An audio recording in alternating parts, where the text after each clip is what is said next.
Okay dear friends, നമ്മുടെ ക്ലാസ്സിലേക്ക് ഏവർക്കും സ്വാഗതം. എന്താണ്, എല്ലാവർക്കും സുഖമാണോ? ഇന്ന് ഒരു ഗ്രൂപ്പ് ഡിസ്കഷൻ ഇവിടെ നടക്കുന്നുണ്ട്. അതുപോലെ ഐശ്വര്യ വന്നിട്ടുണ്ട്, സൂരജുണ്ട്, നമ്മുടെ ക്യാമറാമാൻ സൂരജുണ്ട്, പിന്നെ സജിൽ പാലോട് അടുത്ത ക്ലാസ് എടുക്കാനായിട്ട് തയ്യാറായി എൻ്റെ മുന്നിൽ നിൽപ്പുണ്ട്. ഏതായാലും നമുക്ക് ക്ലാസ്സിലേക്ക് കിടക്കുന്നതിന് മുമ്പ് ഒന്ന് രണ്ട് ചെറിയ കാര്യങ്ങൾ പറയാനുണ്ട്. ഒന്ന്, ഈ സ്ഥാപനം തുടങ്ങിയിട്ട് 25 വർഷം തികയാൻ പോവുകയാണ് മാർച്ചിൽ. അപ്പോൾ 25 മാർച്ച് ഒന്ന് ആഘോഷിക്കുന്നുണ്ട്. താല്പര്യമുള്ളവർക്ക് അതിൽ പങ്കെടുക്കാം, നിർബന്ധിച്ചാരും വിളിക്കുന്നില്ല. 2, അടുത്ത പുതിയ ക്ലാസ്സുകൾ ജനുവരിയിൽ ആരംഭിക്കുന്നുണ്ട്. ജനുവരി 5-ാം തീയതിയാണ് പുതിയ ക്ലാസ് ആരംഭിക്കുന്നത്. താല്പര്യമുള്ളവർക്ക് ഇപ്പോഴേ ആപ്ലിക്കേഷൻ ഫോം വാങ്ങി പൂരിപ്പിച്ച് കൊടുത്ത് ക്ലാസ്സിലിരിക്കാം. അഡ്മിഷൻ എടുക്കുന്നത് ജനുവരിയിൽ എടുത്താൽ മതി, 2025.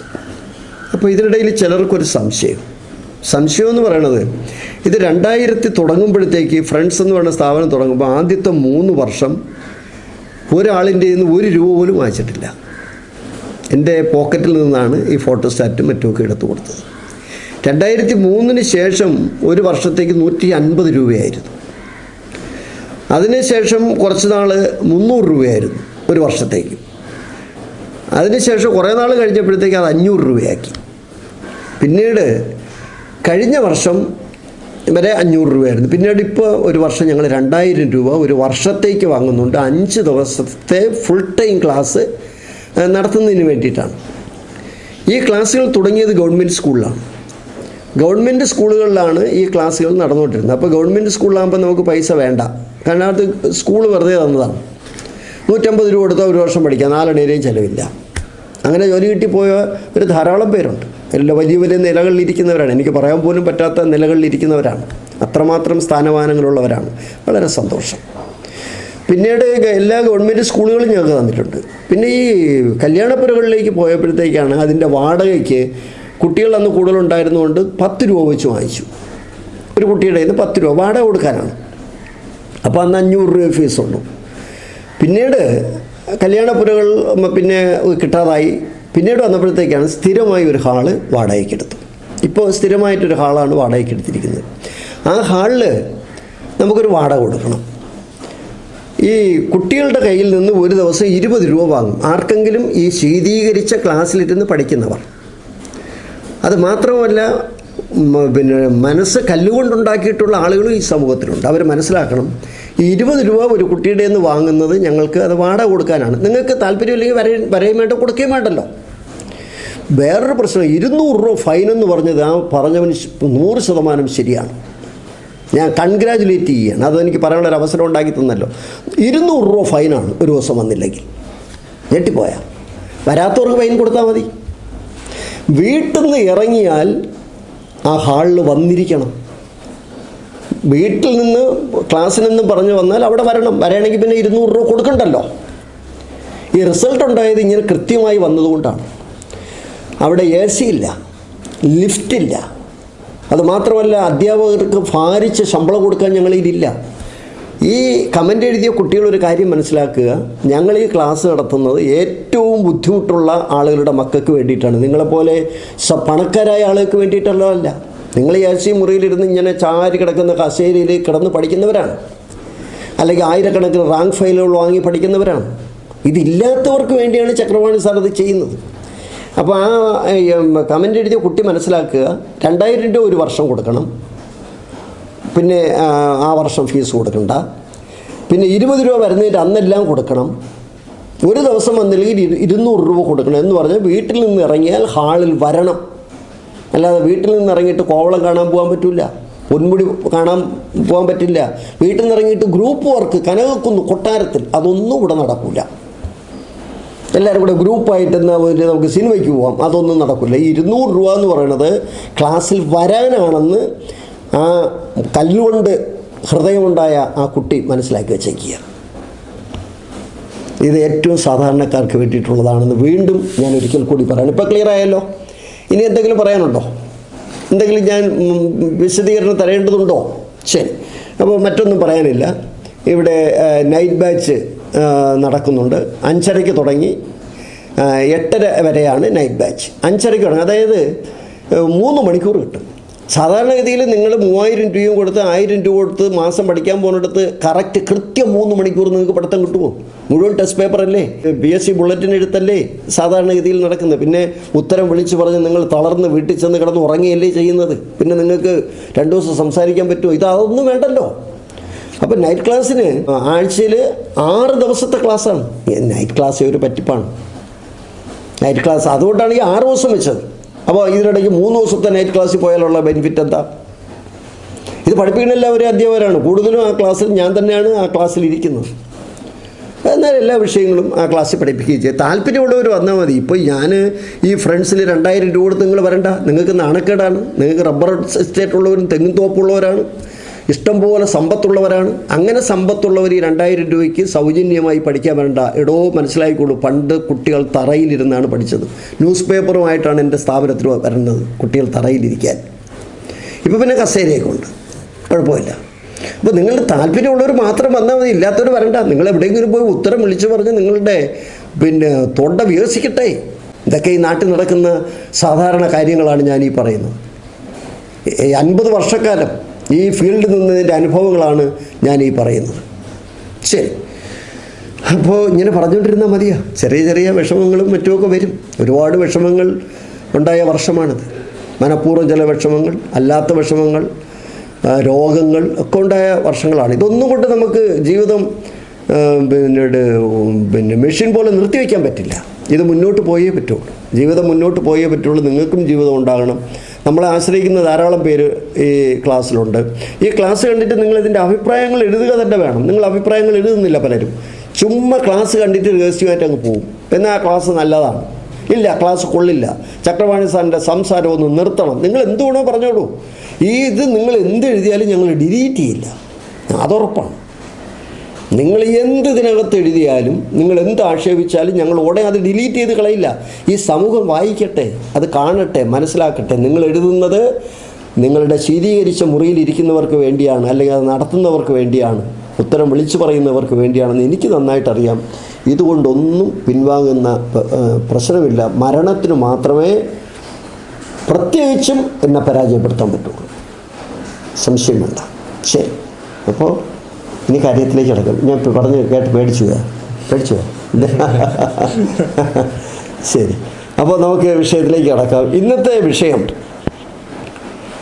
2 റിപ്പറ്റീഷൻ, ബാക്കി കറണ്ട് അഫയേഴ്സ് അല്ലേ. 2 റിപ്പറ്റീഷൻ പറയും. റിപ്പറ്റീഷൻ പറയാൻ നമുക്ക് ജീവിക്കാൻ പറ്റൂലല്ലോ. ശരി, അപ്പോൾ ഐശ്വര്യം നമുക്ക് ഈ ഗ്രാൻഡ് സ്ലാം മൂലം തുടങ്ങിയാലെന്താ? ഗ്രാൻഡ് സ്ലാം ഇപ്പോൾ ഒരെണ്ണം ഇപ്പോഴും ഒരു പരീക്ഷയ്ക്ക് ചോദിച്ചു. ഗ്രാൻഡ് സ്ലാം, ഈ ഗ്രാൻഡ് സ്ലാം 4 കൃത്യം അറിഞ്ഞിരുന്നാലേ ഉത്തരം എഴുതാൻ പറ്റുമോ? 4, അപ്പോൾ ഒരു 8 സിംഗിൾസ് കളിച്ചിട്ടുള്ള ഏകദേശം നമുക്ക് എത്ര പേരാണ്? 8 പേരെ പഠിക്കണം. 8 പേരെ പഠിക്കണം. 8 പേരെ പഠിച്ചാൽ ചിലപ്പോൾ 1 മാർക്ക് കിട്ടിയേക്കാം. 1 മാർക്കെന്ന് പറയുന്നത് നോബൽ സമ്മാനം കിട്ടും പോലെയാണ് കിട്ടുന്നത്. കൃത്യം അറിയാമെന്നുള്ളൊരു ക്വസ്റ്റ്യൻ കിട്ടുകയാണെങ്കിൽ. സെക്രട്ടേറിയറ്റ് അസിസ്റ്റൻറ്റിന് വേണ്ടി 2 പേരും തയ്യാറെടുക്കുകയാണ്. ഐശ്വര്യ സെക്രട്ടേറിയറ്റ് അസിസ്റ്റൻറ്റ് കിട്ടിയോക്കുള്ളെന്ന് പറഞ്ഞ് നിൽക്കുകയാണ്. LDC കിട്ടിപ്പോവും. സൂരജും 2 പേരും LDCയിലുള്ളവരാണ്. 2 പേരും ഡിഗ്രി. 2 പേരും, ഒരാൾ മലയാളം പോസ്റ്റ് ഗ്രാജുവേഷനാണ്, ഒരാൾ MSc കഴിഞ്ഞ ആളാണ്. 2 കുട്ടികളാണ് എൻ്റെ അടുത്തിരിക്കുന്നത്. എനിക്കും ഒരു കൊച്ചു പോസ്റ്റ് ഗ്രാജുവേഷൻ ഉണ്ട്, ആരുടെ പറയണ്ട. എന്താ? ഓക്കെ, നമുക്ക് വിഷയത്തിലേക്ക് വരാം. ശരി, ഗ്രാൻഡ് സ്ലാമിനെ കുറിച്ച് സംസാരിച്ചു. ശരി, അങ്ങോട്ട് സംസാരിക്കുക. ഡിയർ ഫ്രണ്ട്സ് എന്നൊക്കെ ഒന്ന് പറയൂ. അവർ നമ്മളുടെ അടുത്ത് ഭയങ്കര സൗഹൃദമാണ്. ഐശ്വര്യ കണ്ടില്ല എന്ന് ഐശ്വര്യക്ക് പേര് വരെ മാറ്റിയിട്ടിട്ടുണ്ട്. മനസ്സിലായില്ലേ ഐശ്വര്യ? പറയൂ ഐശ്വര്യ. ഡിയർ ഫ്രണ്ട്സ്, നമ്മൾ ആദ്യം നോക്കുന്നത് ഗ്രാൻഡ് സ്ലാമിനെ കുറിച്ചാണ്. ആദ്യം തന്നെ ഈ ഗ്രാൻഡ് സ്ലാം എന്ന് പറയുന്നത് ഏത് കായിക ഇനവുമായിട്ട് ബന്ധപ്പെട്ടതെന്ന് ചോദിച്ചാൽ ടെന്നീസ് ആണ്. ടെന്നീസുമായിട്ട് ബന്ധപ്പെട്ട ഒരു ഇതാണ് ഗ്രാൻഡ് സ്ലാം എന്ന് പറയുന്നത്. ഇനി നമുക്ക് 2024 ഗ്രാൻഡ് സ്ലാം ആണ് നോക്കേണ്ടത്. ശരി, 2024.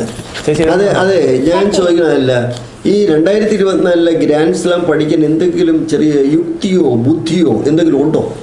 ഉണ്ട്. അത് നമുക്ക് ഇവർക്കൊന്ന് പറഞ്ഞു കൊടുത്താൽ എന്താ? ഇനി ഐശ്വര്യ അവരുടെ അടുത്ത് ചോദിക്കും, നിങ്ങൾക്കത് അറിയാമെങ്കിൽ ഇത് വേണ്ടായിരുന്നു കമന്റ് ചെയ്യാൻ പറയണം. വേണ്ടേ? നമ്മളിത് ഒരു ക്ലാസ് ആയിട്ട് മുമ്പ് ഇട്ടിട്ടുണ്ട്. അപ്പോൾ നിങ്ങളത് പഠിച്ചിട്ടുണ്ടെങ്കിൽ നിങ്ങൾക്ക് ഇപ്പോൾ അതിനകത്ത് കമന്റ് ചെയ്യാം. അങ്ങനെ ഞങ്ങൾക്ക് ഈ ക്ലാസ് ആവശ്യമില്ലായിരുന്നു, ഞങ്ങൾ പഠിച്ചു തീർത്തതാണെന്ന്. ഇല്ലെങ്കിൽ നിങ്ങൾ പറയണം ഇത് വീണ്ടും ഞങ്ങൾക്ക് വേണമായിരുന്നു എന്ന് പറയണം. വേണ്ടേ? ശരി, ഗ്രാൻഡ് സ്ലാമിലേക്ക് നമുക്ക് കിടക്കാം. ശരി, ഈ ബോർഡിൽ ഐശ്വര്യ ഗ്രാൻഡ് സ്ലാം എഴുതാൻ പോവുകയാണ്. ആദ്യം എഴുതാൻ പോണത് ഓസ്ട്രേലിയയും US ഓപ്പണുമാണ്. ഓസ്ട്രേലിയയും US ഓപ്പണുമാണ് മത്സരങ്ങൾ നടത്തുന്നത്. സിംഗിൾസാണ് എഴുതാൻ പോകുന്നത്. ഒന്ന് സിംഗിളിൽ പുരുഷനും വനിതയുമാണ് എഴുതാൻ പോകുന്നത്. വിജയിച്ചവർ മാത്രം. അതിൻ്റെ എതിർ കക്ഷി ടീമിലൊന്നും നമ്മൾ എഴുതുന്നില്ല. ഓസ്ട്രേലിയയും US ഓപ്പണിൽ ആരൊക്കെയാണ്? പുരുഷനിൽ വിജയി ഓസ്ട്രേലിയ ഓപ്പണിൽ പുരുഷ വിജയ് യാനിക് സിന്നർ. രണ്ടിടത്തും യാനിക് സിന്നർ. ഓസ്ട്രേലിയൻ ഓപ്പൺ നോക്കിയാലും US ഓപ്പൺ നോക്കിയാലും പുരുഷ വിജയ് എന്ന് പറഞ്ഞത് യാനിക് സിന്നർ. ഏത് രാജ്യക്കാരനാണ്? ഇറ്റലിക്കാരനാണ്. ശരി. ഇനി ഈ രണ്ടിടത്തെയും വനിത ഒരാൾ തന്നെയാണോ? അതെ, രണ്ടിടത്തും വനിത ഒരാൾ തന്നെയാണ്. ആരാണ്? Aryna Sabalenka.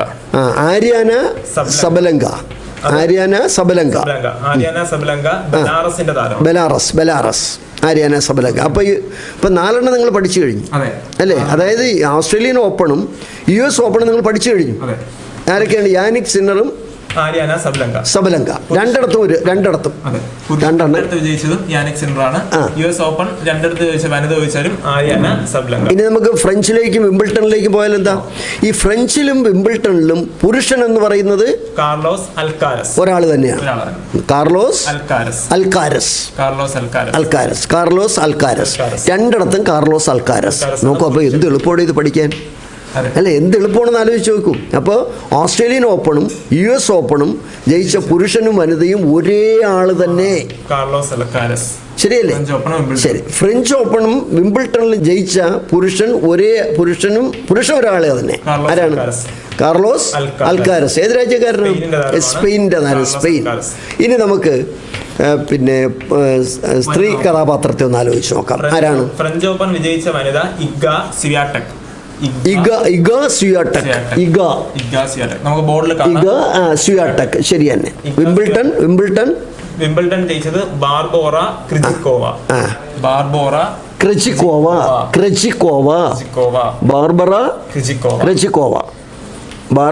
ക്രെജിക്കോവ, ചെക്ക് റിപ്പബ്ലിക്. ഇഗ സ്വിയാടെക് പോളണ്ടിന്റെ താരമാണ്.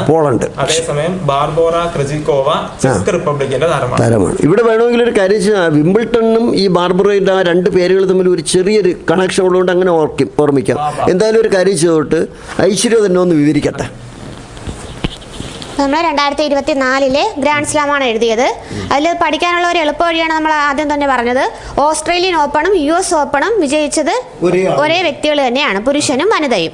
അതിൽ ഓസ്ട്രേലിയൻ ഓപ്പൺ പുരുഷ വിജയി ചോദിച്ചാൽ യാനിക് സിന്നർ ഇറ്റലിക്കാരനാണ്. അതുപോലെ US ഓപ്പണും ഏത് തന്നെയാണ്? Jannik Sinner, Italy. അടുത്തത് വനിത വരുമ്പോൾ രണ്ടും സെയിം തന്നെയാണ്. ആര്യാന സബലങ്ക, ബെലാറസുകാരിയാണ് ആര്യാന സബലങ്ക. ബെലാറസ് എന്ന് പറയുന്ന ഒരു യൂറോപ്യൻ രാജ്യമാണ്. അതിന്റെ ക്യാപിറ്റലാണ് മിൻസ്ക്.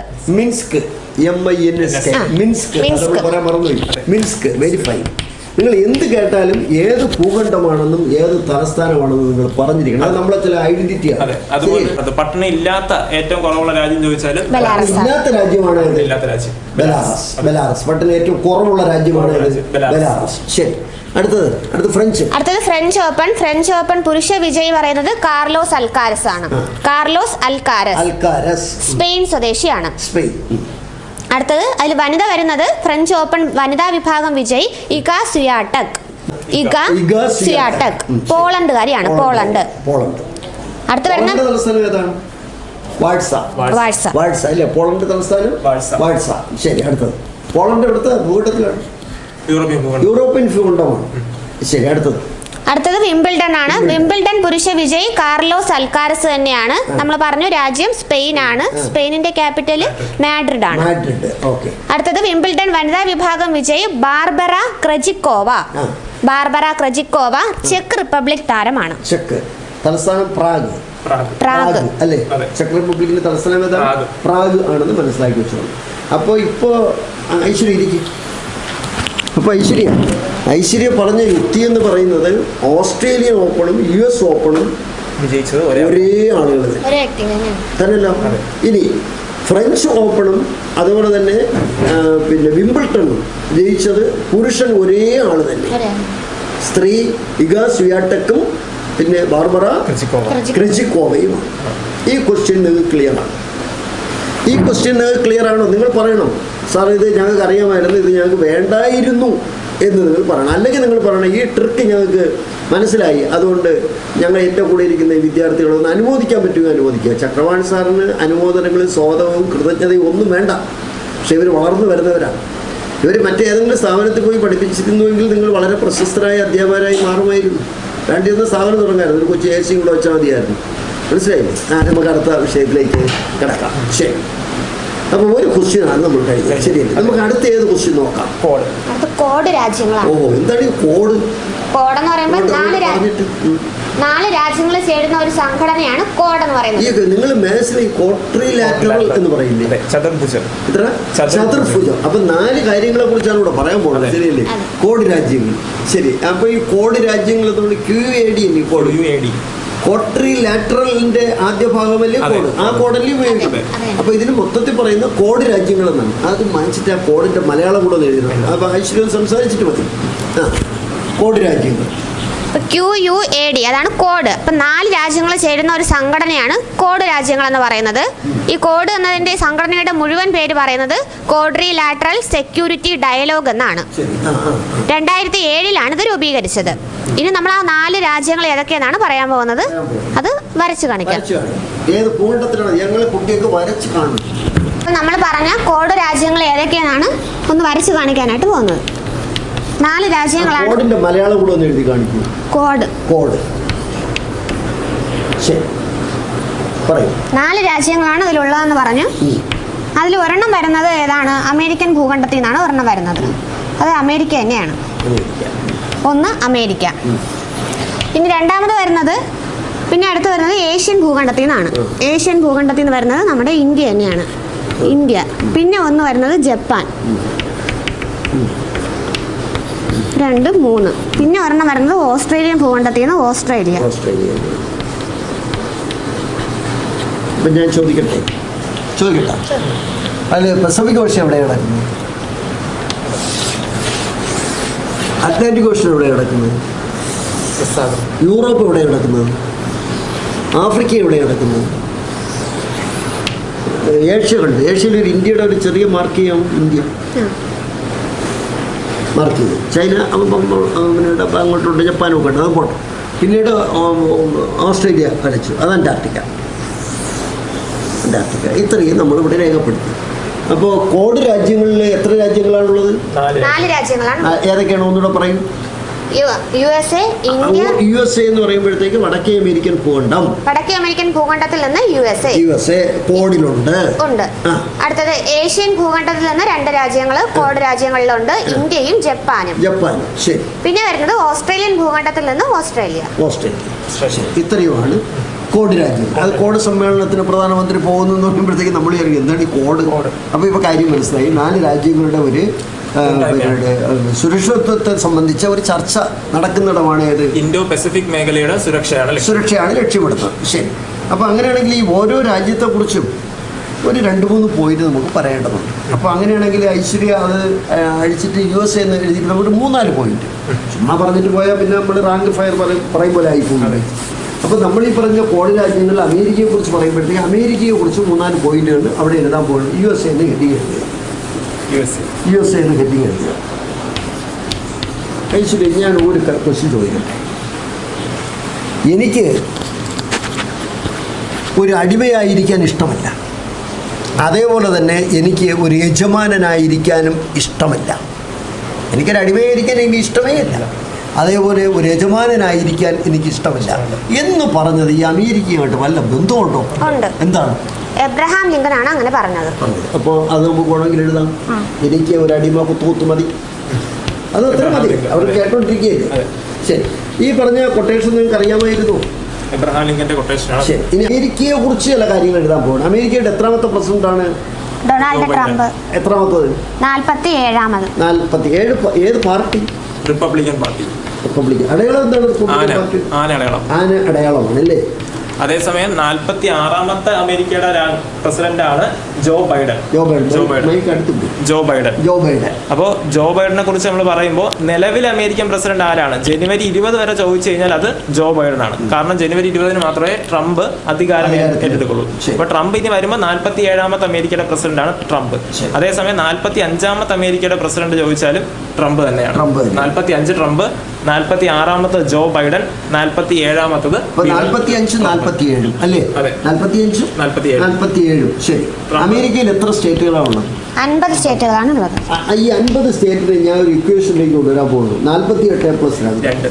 എന്താണ് ഈ 48+2 ശരിയാ? 48 ഒരുമിച്ച് കിടക്കുന്നു, 2 സ്ഥലത്തായി അമേരിക്കയിൽ നിന്ന് വിട്ടുകിടക്കും.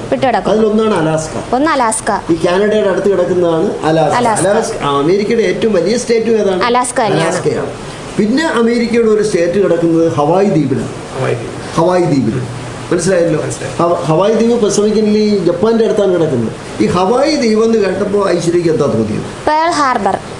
ഈ പേൾ ഹാർബർ എന്താ നമുക്ക് പഠിക്കാനുള്ള കാര്യം എന്താ? അത് 2ാം ലോക മഹായുദ്ധത്തിൽ അമേരിക്ക പങ്കെടുക്കാൻ കാരണം ഈ പേൾ ഹാർബർ എന്ന അമേരിക്കയുടെ തുറമുഖം ജപ്പാൻ ആക്രമിച്ചതാണ്. അപ്പൊ പേൾ ഹാർബർ ജപ്പാന്റെ അടുത്തുള്ള ഒരു പ്രദേശമാണ്. ശരി. അമേരിക്കയെ കുറിച്ച് നമുക്ക് വേറെ 1-2 കാര്യങ്ങൾ കൂടി എഴുതാം. അമേരിക്കൻ വിപ്ലവം എഴുതാം. അതൊക്കെ നിങ്ങൾക്ക് ഇഷ്ടമുള്ള എഴുതാം. റിബോൺ വെള്ളച്ചാട്ടം അമേരിക്കയിലാണ്. ശരി, ഞാൻ സമ്മതിച്ചു. അതുപോലെ തന്നെ പ്രയറീസ് പുൽമേടുകൾ, ലോകത്തിന്റെ ബ്രെഡ് ബാസ്ക്കറ്റ് എന്നറിയപ്പെടുന്ന പ്രയറീസ് പുൽമേടുകൾ അമേരിക്ക കാനഡ അതിർത്തിയിലാണ്. 10 പോയിന്റ് മതി അല്ലേ? കാരണം അല്ലെങ്കിൽ നമ്മളെല്ലാം ഗൈഡ് പറയും പോലെ ആയിപ്പോ. അതുപോലെ 10 പോയിന്റ് അമേരിക്കയെ കുറിച്ച് പറഞ്ഞു. 49th പാരലൽ അല്ലെങ്കിൽ മെഡിസിൻ ലൈൻ എന്ന് പറയുന്ന 49th പാരലൽ അമേരിക്കയും കാനഡയും തമ്മിലുള്ള അതിർത്തിയാണ്. ശരിയാണ്, ഏറ്റവും വലിയ അതിർത്തിയാണ് 49th പാരലൽ.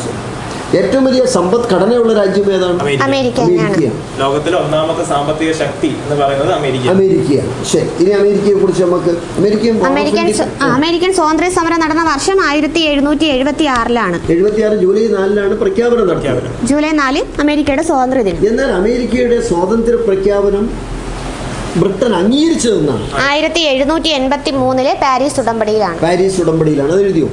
എഴുതണ്ട, അതൊന്നും വേണ്ട. അത് ശരി. ബോസ്റ്റൺ ടീ പാർട്ടി നടന്നത് 1773 അങ്ങനെ 3 പറയും. അതിന്റെ 250ാമത്തെ വാർഷികമാണ് 2023 ആചരിച്ചത്. ശരി. Boston tea party 1773. അടുത്തത് പ്രാതിനിധ്യമില്ലാതെ നീതിയില്ലാതെ എന്തോ ഒരു മുദ്രാവാക്യം. എന്താണെന്ന് പറയും? പ്രാതിനിധ്യമില്ലാതെ നികുതിയില്ല. അങ്ങനെ പറഞ്ഞത് ജെയിംസ് ഓട്ടിസ്. അങ്ങനെയാണെങ്കിലേ ഈ കോമൺ സെൻസ് എന്നുള്ള pamphlet Thomas Paine. Common sense, അത് പരീക്ഷയിൽ ചോദിച്ചു. Common sense, Thomas Paine. Aishwarya, എന്താണ് ഈ തീർത്ഥാടന പിതാക്കന്മാർ? Pilgrim fathers. അതായത് ബ്രിട്ടനിൽ നിന്ന് അമേരിക്കയിലേക്ക് കുടിയേറി പാർത്ത ഒരാണ്. പ്രൊട്ടസ്റ്റന്റ് വിഭാഗത്തിൽപ്പെട്ട പുരോഹിതന്മാരാണ് ആര്? പിൽഗ്രിം ഫാദേഴ്സ് അഥവാ തീർത്ഥാടക പിതാക്കന്മാർ. പിൽഗ്രിം ഫാദേഴ്സ് വന്ന കപ്പലിന്റെ പേരെന്താണ്? മേഫ്ലവർ അല്ലേ?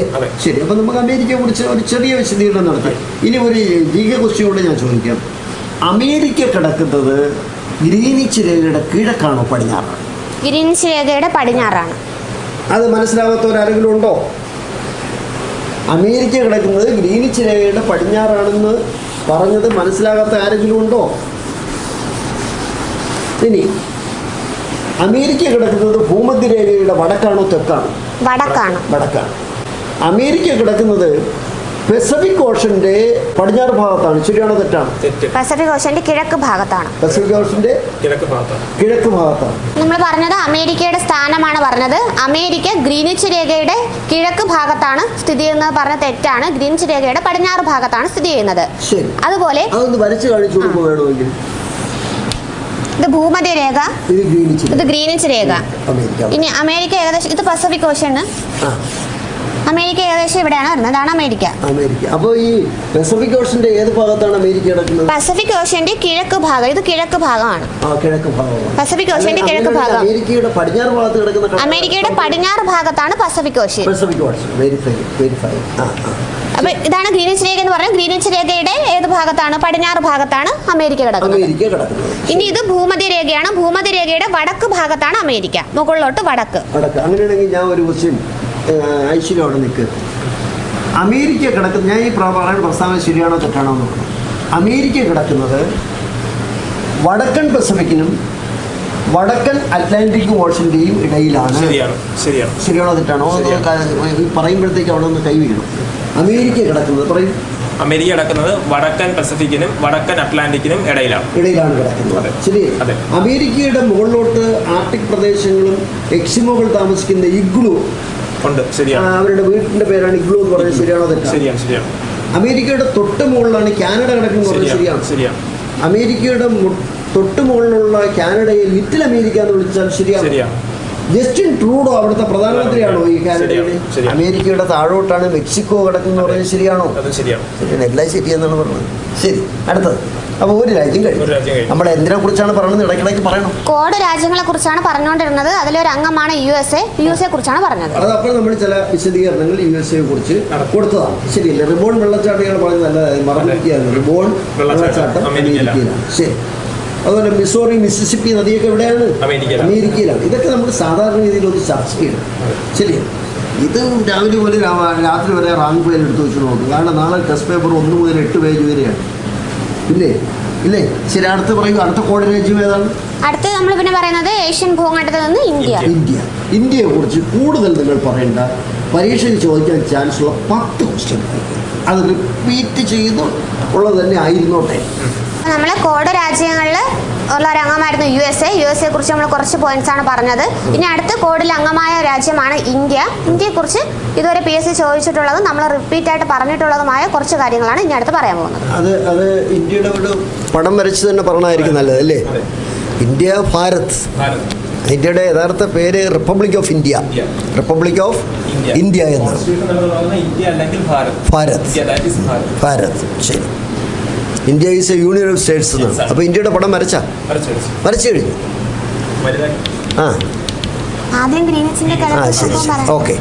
ശരി, ഓക്കെ, പറഞ്ഞോളൂ ഈശ്വര്യ. ആദ്യം നമുക്ക് ഇന്ത്യയുടെ സ്ഥാനം നോക്കാം. ഇന്ത്യ എന്ന് പറയുന്നത് ഗ്രീനിച്ച് രേഖയുടെ ഏത് ഭാഗത്താണ് വരുന്നതെന്ന് ചോദിച്ചാൽ ഗ്രീനിച്ച് രേഖയുടെ കിഴക്ക് ഭാഗത്താണ് ഇന്ത്യ സ്ഥിതി ചെയ്യുന്നത്. ഒന്നാമത്തെ പോയിന്റ്. അടുത്ത രണ്ടാമത് ഭൂമധ്യരേഖയുടെ ഏത് ഭാഗത്താണ് ഇന്ത്യ കിടക്കുന്നതെന്ന് ചോദിച്ചാൽ ഭൂമധ്യരേഖയുടെ വടക്ക് ഭാഗത്ത്. ഏഷ്യയുടെ ഏത് ഭാഗത്താണ്? ഏഷ്യയുടെ തെക്ക് ഭാഗം. തെക്ക് ഭാഗത്താണ്. അപ്പോൾ ആ 3 ക്വസ്റ്റ്യനും വളരെ പ്രധാനപ്പെട്ടതാണ്. ശരിയല്ലേ? ഇനി അടുത്തായിട്ട് നമ്മൾ പറയുന്നത് ഇന്ത്യയുടെ ഭൂവിസ്തൃതി ഉൾപ്പെടെയുള്ള ജിയോഗ്രഫിക്കൽ ഏരിയ. ഇന്ത്യയുടെ ഭൂവിസ്തൃതി നമുക്കറിയാം 32,87,263 സ്ക്വയർ കിലോമീറ്റർ. അടുത്തത് ഭൂവിസ്തൃതി സ്ക്വയർ മൈലിൽ പറയുകയാണെങ്കിൽ അത് 12,69,214 സ്ക്വയർ മൈൽ. സ്ക്വയർ മൈലാക്കാൻ ആദ്യത്തെ 2.59 കൊണ്ട് ഭാഗിച്ചാൽ മതി അല്ലേ? ഒരുപക്ഷെ ആരെങ്കിലും അങ്ങനെ ചിന്തിക്കണമെങ്കിൽ ചിന്തിച്ചോട്ടെ. ഒരുപക്ഷെ പരീക്ഷയ്ക്ക് വേറെ വല്ലതും ചോദിച്ചാൽ 3 കൊണ്ട് ഭാഗിച്ചാലും മതി. ഏകദേശം അടുത്ത ഉത്തരം ഇല്ലേ? അപ്പോൾ സ്ക്വയർ കിലോമീറ്ററിന് മൈലാക്കാൻ 2.59 കൊണ്ട് ഭാഗിച്ചാൽ സ്ക്വയർ മൈൽ കിട്ടും. ശരിയല്ലേ? അടുത്തത് ഇന്ത്യയുടെ തെക്ക് വടക്ക് നീളം. അല്ല, ഇനി സ്ക്വയർ മൈലാണ്. പിന്നെ മില്യൺ സ്ക്വയർ കിലോമീറ്റർ. ഇന്ത്യയുടെ ഭൂവിസ്തൃതി മില്യൺ സ്ക്വയർ കിലോമീറ്ററിൽ 3.28 മില്യൺ. 3.28 ദശലക്ഷം സ്ക്വയർ കിലോമീറ്റർ. ലോകത്തിലെ എത്രാമത്തെ വലിയ രാജ്യം ഇന്ത്യ? ലോകത്തിലെ 7ാമത്തെ വലിയ രാജ്യമാണ് ഇന്ത്യ. അങ്ങനെയാണെങ്കിൽ ലോകത്തിലെ ജനസംഖ്യയിൽ എത്രാം സ്ഥാനം? ജനസംഖ്യയിൽ 1ാം സ്ഥാനം. ലോകത്ത് ഏറ്റവും കൂടുതൽ പാൽ ഉത്പാദിപ്പിക്കുന്ന രാജ്യം ഇന്ത്യയാണ്. ലോകത്തെ ഏറ്റവും കൂടുതൽ കന്നുകാലികളുള്ള രാജ്യം അതും ഇന്ത്യയാണ്. ശരി, അങ്ങനെയാണെങ്കിൽ ഒരു കാര്യം ചെയ്താൽ മതി. ഇനി അടുത്ത് ഇന്ത്യയുടെ ടൈം നിശ്ചയിക്കുന്നതിനെ കുറിച്ച് സംസാരിക്കാമോ? ഇന്ത്യയുടെ സമയം കണക്കാക്കുന്ന രേഖാംശ രേഖയാണ് 82°30' കിഴക്ക് രേഖാംശം അല്ലെങ്കിൽ പൂർവ്വ രേഖാംശം. ഇന്ത്യക്ക് സമയം കണക്കാക്കാൻ 2 സമയമേഖലകളാണ് ഉള്ളത്. എന്നാൽ നമ്മൾ അത് രണ്ടും കൂടി ചേർത്ത് ഒറ്റ സമയമേഖലയായിട്ടാണ് എടുത്തിരിക്കുന്നത്. 82°30' കിഴക്ക് രേഖാംശം. ഇന്ത്യയുടെ സമയം കണക്കാക്കുന്ന രേഖാംശ രേഖയാണ് പറഞ്ഞത് 82°30' കിഴക്ക് രേഖാംശം. ഇനി പൂർവ്വ രേഖാംശം. അടുത്തതായിട്ട് അതായത് ഇന്ത്യൻ സ്റ്റാൻഡേർഡ് ടൈമും ഗ്രീനിച്ച് സമയവും തമ്മിലുള്ള വ്യത്യാസം ചോദിക്കുകയാണെങ്കിൽ അത് 5.5 മണിക്കൂർ കൂടുതലാണ്. എന്തുകൊണ്ട്? അത് ഗ്രീനിച്ച് രേഖയുടെ കിഴക്ക് ഭാഗത്താണ് ഇന്ത്യ സ്ഥിതി ചെയ്യുന്നത്. അങ്ങനെയാണെങ്കിൽ ഗ്രീനിച്ച് രേഖയുടെ കിഴക്ക് ഭാഗത്ത് ഇന്ത്യയുടെ സമയം കണക്കാക്കുന്നത് 82.5° അല്ലേ? ആണല്ലോ. അത് ഓരോ 15 ഡിഗ്രിക്കും എത്ര മണിക്കൂർ വെച്ച് കൂടും? 1 മണിക്കൂർ വെച്ച് കൂടും. ശരി. എത്ര സമയമേഖല ഉണ്ട് ലോകത്താകെ? ആകെ സമയമേഖലകൾ 24 ആണ്. 24 സമയമേഖല എങ്ങനെ കിട്ടി? അതായത് ആകെ രേഖാംശ രേഖകൾ 360 ഡിവൈഡഡ് ബൈ 15. ഒരു സമയമേഖല എന്ന് പറയുന്നത് 15 ഡിഗ്രി രേഖാംശമാണ്. അപ്പൊ 360/15 ആണ് 24. 24 സമയമേഖലയാണ് ആകെ ഭൂമിയിലുള്ളത് അല്ലേ? ശരി, ബാക്കി അപ്പൊ നമ്മൾ പറഞ്ഞ സമയം ആണ് പറഞ്ഞത്. ലോക ഭൂവിസ്തൃതിയുടെ എത്ര ശതമാനമാണ് ഇന്ത്യയിലുള്ളത്? 2.4% ലോക ഭൂവിസ്തൃതിയുടെ ഇന്ത്യയുടെ സ്ഥലം. ഇത് റിപ്പറ്റീഷൻ ആണ്. ഇത് ഇഷ്ടപ്പെടുമെന്ന് എനിക്കറിയില്ല. ഇത് റിപ്പറ്റീഷൻ ആണ്. ഞാൻ തന്നെ നിർത്താൻ പറയാൻ പോവാണ്. ഇനി തെക്ക് വടക്ക് നീളം 3214 കിലോമീറ്റർ. അടുത്ത് കിഴക്ക് പടിഞ്ഞാറ് നീളം 2933 കിലോമീറ്റർ. ഇന്ത്യയുടെ എക്സ്ട്രീം പോയിന്റ്സ് ഏതൊക്കെയാണ്? ഏറ്റവും വടക്കേ അറ്റത്ത് വരുന്നത് ഇന്ദിരാ കോള്. തെക്കേ അറ്റത്ത് ഏറ്റവും തെക്കേ അറ്റം ഇന്ദിരാ പോയിന്റ്. ആൻഡമാനിലാണോ നിക്കോബാറിലാണോ? നിക്കോബാറിലാണ് ഇന്ദിരാ പോയിന്റ്. ഏറ്റവും പടിഞ്ഞാറ് ഭാഗത്തുള്ളത് ഗുഹാർ മോട്ടി. അത് ഗുജറാത്തിലാണെന്ന് പറഞ്ഞാൽ ശരിയാണ്? ശരിയാണ്. ഏറ്റവും കിഴക്കേറ്റത്തുള്ള പോയിന്റ് പറയും. കിബുത്തു അരുണാചൽ പ്രദേശിലാണെന്ന് പറഞ്ഞാൽ മനസ്സിലാവൂ? ശരിയാണ്. ആ കിബുത്തു എന്ന് പറഞ്ഞാൽ ട്രൈ ജംഗ്ഷൻ എന്ന് പറഞ്ഞാൽ തെറ്റാണോ? അല്ല, ട്രൈ ജംഗ്ഷൻ ശരിയാണ്. ട്രൈ ജംഗ്ഷൻ 3 ഏതൊക്കെയാണ് ഈ 3 ജംഗ്ഷൻ? India, Myanmar, China. ശരിയല്ലേ? ശരി. അപ്പോൾ ഇന്ത്യയെക്കുറിച്ച് ഒരു കാര്യം കൂടെ പറയണം. ഇത് റിപ്പറ്റീഷനാണ്. ഇത് ഒരു പക്ഷേ ആരെങ്കിലും കുറ്റം പറയുകയാണെങ്കിൽ നിങ്ങളെ രണ്ടുപേരും കുറ്റമല്ല, എൻ്റെ കുറ്റമായിട്ട് ഞാൻ എടുത്തോളാം. ഇന്ത്യയുടെ അക്ഷാംശ രേഖാംശ രേഖ ഒന്ന് വരച്ച് കാണിക്കാം. ഇപ്പോൾ പരീക്ഷയ്ക്ക് ഇന്ത്യയുടെ അക്ഷാംശ രേഖാംശ രേഖയും ചോദിച്ചു, കേരളത്തിൻ്റെയും ചോദിച്ചു. ഒരു ക്വസ്റ്റ്യൻ പേപ്പർ. എന്നിട്ട് നിങ്ങളിൽ ചിലർ പറയും ചക്രവാണി സാറ് ഭയങ്കര റിപ്പറ്റീഷനാണെന്ന് ഇനി പറയും. നിങ്ങൾ പറയും ഇതൊന്നും ഈ കാലഘട്ടത്തിന് യോജിച്ചതല്ല. അപ്പോൾ ഈ കാലഘട്ടത്തിന് യോജിച്ചതെന്ന് പറഞ്ഞാൽ എനിക്കറിയാം. നല്ല AC മുറിയിലിരിക്കണം, നല്ല കുഷനുള്ള കസേര വേണം, ഉത്തരങ്ങൾ വിളിച്ചു പറയണം, റാങ്ക് ഫയൽ ഉപയോഗിക്കണം. അതൊക്കെയാണോ നിങ്ങൾ ഉദ്ദേശിക്കുന്ന ഈ കാലഘട്ടത്തിന് യോജിച്ചതെന്ന്? ഞാൻ തന്നെ ഈ കാലഘട്ടത്തിന് യോജിച്ചതല്ലേ. എനിക്ക് ഇനിയിപ്പോൾ എന്നെ കാണുന്ന ഇഷ്ടമില്ലാത്ത ഒരവസ്ഥയിലാണ്. ശരി, അടുത്ത നോക്കാം. ഇന്ത്യയുടെ അക്ഷാംശ രേഖാംശ രേഖകളാണ് പറയാൻ പോകുന്നത്. ഇന്ത്യ എത്ര ഡിഗ്രി അക്ഷാംശത്തിലാണ് തുടങ്ങുന്നത്? ഇന്ത്യ തുടങ്ങുന്നത് 8 ഡിഗ്രി 4 മിനിറ്റ് വടക്ക് അക്ഷാംശത്തിൽ തുടങ്ങുന്നു.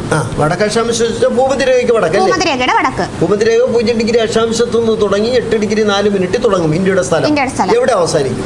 ഇന്ത്യയുടെ അക്ഷാംശം അവസാനിക്കുന്നത് 37 ഡിഗ്രി 6 മിനിറ്റ് വടക്ക് അക്ഷാംശം. അതുവരെ നമുക്ക് സ്ഥലമുള്ളൂ. ഇനി നമുക്ക് കിഴക്ക് രേഖാംശം നോക്കാം. കിഴക്ക് രേഖാംശം തുടങ്ങുന്നത് 68 ഡിഗ്രി 7 മിനിറ്റ് കിഴക്ക് രേഖാംശം. അത് മുതൽ അത് അവസാനിക്കുന്നത് 97 ഡിഗ്രി 25 മിനിറ്റ് കിഴക്ക് രേഖാംശത്തിൽ അവസാനിക്കും. അങ്ങനെയാണെങ്കിൽ ഇന്ത്യയുടെ അക്ഷാംശീയ വ്യാപ്തി എത്രയാ? ഇന്ത്യയുടെ അക്ഷാംശീയ വ്യാപ്തി 30 ഡിഗ്രിയാണ്. ഏകദേശം 30 ഡിഗ്രി. രേഖാംശീയ വ്യാപ്തി എത്രയാണ്? അതും 30 ഡിഗ്രി തന്നെയാണ്. 30 ഡിഗ്രി തന്നെയാണ്. ശരി. അപ്പോൾ ഇത് വളരെ ക്ലാരിറ്റി. പക്ഷേ ഇതൊരു റിപ്പറ്റീഷനാണ് കേട്ടോ. ഇത് എൻ്റെ കുട്ടികൾ ഇഷ്ടപ്പെടുമെന്ന് എനിക്കറിയില്ല. ക്ലാരിറ്റി ഉണ്ടാവും അല്ലേ? ശരി. അപ്പോൾ നമുക്ക് ഇനി അടുത്ത ഭാഗത്തേക്ക് പോയാൽ എന്തായിരിക്കും? അടുത്ത കോഡ് രാജ്യങ്ങളാണ് നമ്മൾ പറഞ്ഞുകൊണ്ടിരുന്നത്. അതിൽ ആദ്യത്തേത് അമേരിക്ക പറഞ്ഞു, ഇന്ത്യ പറഞ്ഞു. ഇനി അടുത്ത് വരുന്നത് ജപ്പാനാണ്. അത് ശരി. ഇവിടെ ഭയങ്കര മഴയായതുകൊണ്ട് ചെറിയ ചില അസ്വസ്ഥതകളൊക്കെ ഉണ്ട് പുറത്ത്. ശരി, ആയിക്കോട്ടെ. ഇനി അടുത്ത ഏത് രാജ്യമാണ്? ജപ്പാൻ ഏത് ഓഷനിലാണ് കിടക്കുന്നത്? പസഫിക് സമുദ്രത്തിലാണ് ജപ്പാൻ സ്ഥിതി ചെയ്യുന്നത്.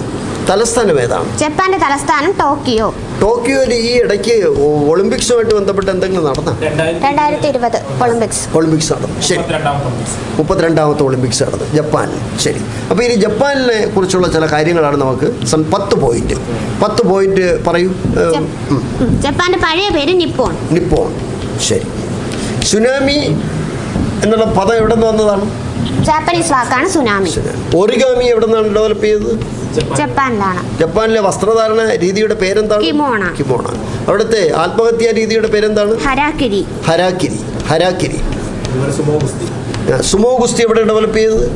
ജപ്പാനിലാണ്. ഇനി വേറെ ജപ്പാനെ കുറിച്ച് പറയുമ്പോഴേ നമ്മുടെ 2024 സമാധാനത്തിന് നോബൽ പ്രൈസ് കിട്ടിയത് വളരെ പ്രധാനപ്പെട്ടതാണ്. 2024 സമാധാനത്തിന് നൊബേൽ പ്രൈസ് കിട്ടിയ സംഘടനയാണ് നിഹോൺ ഹിഡാൻക്യോ. ജപ്പാനിലെ സംഘടനയാണ്. ജപ്പാനിലെ ആണവ ദുരന്തം പേറിയ ഹിബാകുഷകളുടെ ഒരു സംഘടനയാണ് നിഹോൺ ഹിഡാൻക്യോ. ശരി. അതുപോലെ ഹിരോഷിമ നാഗാസാക്കി ജപ്പാനിലാണ്. വേറെ ഏതെങ്കിലും പ്രധാനപ്പെട്ട പോയിന്റുകൾ? വേറെ ഒരുപാടുണ്ട്. ജൂഡോ കായിക ഇനം ഡെവലപ്പ് ചെയ്തത് എവിടെയാണ്? ജപ്പാനിലാണ്. ശരി. നമുക്ക് ജപ്പാൻ അതിൻ്റെ പാട്ടിന് വിട്ടാലെന്താ, വിട്ടിട്ട് നമുക്ക് സമയം ഒരുപാട് പോവുകയാണ്. അപ്പോൾ നമ്മൾ ഇതുവരെ ക്വാഡ് രാജ്യങ്ങളിൽ അമേരിക്കയെ കുറിച്ചൊന്ന് സംസാരിച്ചു, ഇന്ത്യയെക്കുറിച്ച് സംസാരിച്ചു, ജപ്പാനെ കുറിച്ച് സംസാരിച്ചു. ഇനി ക്വാഡ് രാജ്യങ്ങൾ ഒരെണ്ണേ അവശേഷിക്കുന്നുള്ളൂ. ഏതാണ്? ഓസ്ട്രേലിയ. ശരി, ഓസ്ട്രേലിയ ഓഷ്യാനയിൽ പെടുന്നതാണ് ഒരു രാജ്യമാണ് ഓസ്ട്രേലിയ. 4 വശവും കടലാണ്. ശരിയല്ലേ? ശരി, 4 വശവും ഓഷനാണ്. ഓക്കെ. ഡാർലിംഗ് മുറേ നദികൾ എവിടെയാണെന്ന് ചോദിച്ചാൽ ഡാർലിംഗ് മുറേ നദികൾ എവിടെയാണ്? ഓസ്ട്രേലിയയിലാണ്. ഏറ്റവും കൂടുതൽ കമ്പിളി ഉൽപ്പാദിപ്പിക്കുന്ന രാജ്യം ഓസ്ട്രേലിയ തന്നെയാണ്. ഓസ്ട്രേലിയ. അതുപോലെ കങ്കാരു കാണപ്പെടുന്നത് എവിടെയാണ്?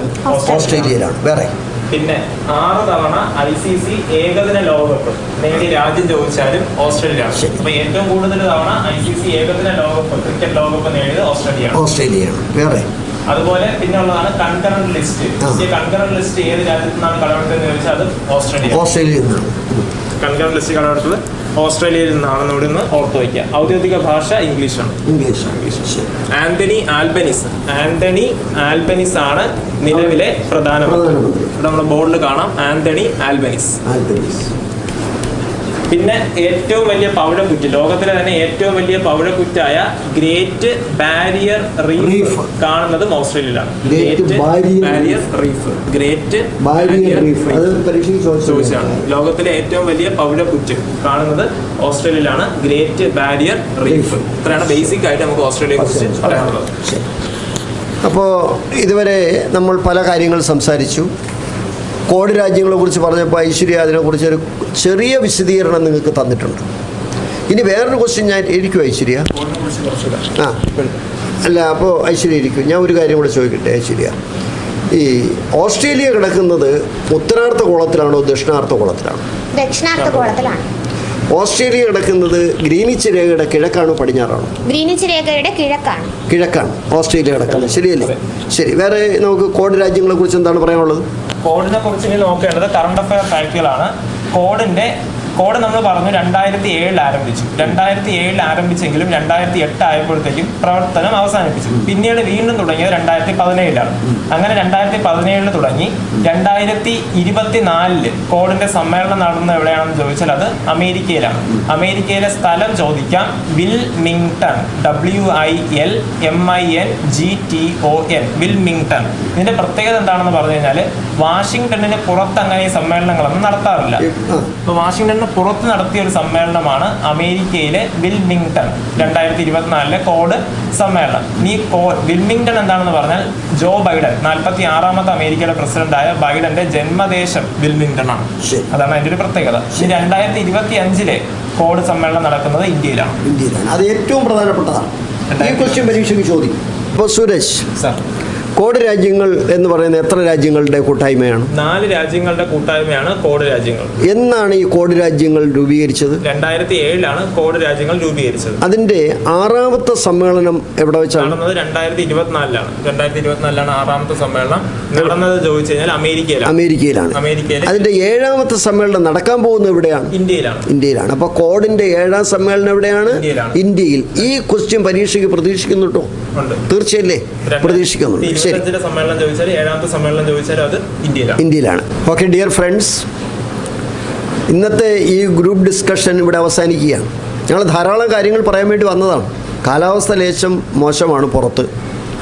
പിന്നെ ഈ ക്ലാസ് സെക്രട്ടേറിയറ്റ് അസിസ്റ്റൻ്റ്, IAS, അതേപോലെ തന്നെ താഴോട്ടുള്ള പരീക്ഷകളൊക്കെ ഉപയോഗിക്കാൻ നല്ല ക്ലാസ് ആയിരിക്കും എന്ന് ഞങ്ങൾ പറയുകയാണ്. നിങ്ങൾ പറയാനുള്ളത് ഞാൻ പറയുന്നത് ശരിയാണോ തെറ്റാണോ നിങ്ങൾ പറയണം. ഈ ക്ലാസ്സിൻ്റെ നിലവാരത്തെക്കുറിച്ച് നിങ്ങൾ പറയണം. ഞങ്ങളുടെ കുട്ടികളുടെ ഇതിനകത്തുള്ള താല്പര്യത്തെക്കുറിച്ച് നിങ്ങൾ പറയണം. ചക്രവാണി സാറിനെ കുറിച്ച് ഇത് പറയേണ്ട കാര്യമില്ല. ഞാൻ ഒരു പ്രായമായ ഒരു അധ്യാപകനാണ്, അതുകൊണ്ട് എന്നെക്കുറിച്ച് സംസാരിക്കുന്നുണ്ട്. പക്ഷേ ഇവർ വളരെ ഇനിഷ്യേറ്റീവായിട്ട് ഇത് വളരെ കാര്യമായി നോക്കി നിങ്ങൾക്ക് പറഞ്ഞു തരികയാണ്. അവരുടെ സമയമാണ് നഷ്ടപ്പെടുത്തുന്നത്. അവർക്ക് സെക്രട്ടേറിയറ്റ് പരീക്ഷ എഴുതി ജയിക്കേണ്ടവരാണ്. അപ്പോൾ ഇതാണ് സംഗതി. ഏതായാലും ഈ ക്ലാസ് തൽക്കാലം ഞാനിവിടെ അവസാനിപ്പിക്കുന്നു. നന്ദി, നമസ്കാരം.